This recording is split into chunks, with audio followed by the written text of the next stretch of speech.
সেই আবু জাহেলকে দুনিয়া থেকে চির বিদায় করার জন্য দুই ভাই ওয়াদাবদ্ধ করেছিল। তারা খুঁজতেছিল আবু জাহেলকে। আব্দুর রহমান বিন আউফ ইশারা করেছিল,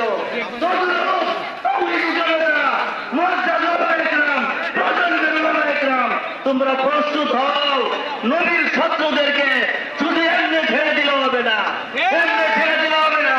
প্রতিবাদ করে নিজেদেরকে প্রস্তুত করে ওই দুই ভাইয়ের মতো প্রতিজ্ঞা করো যে তাকে নবীর শত্রু যেখানেই পাবো সেখানেই শেষ।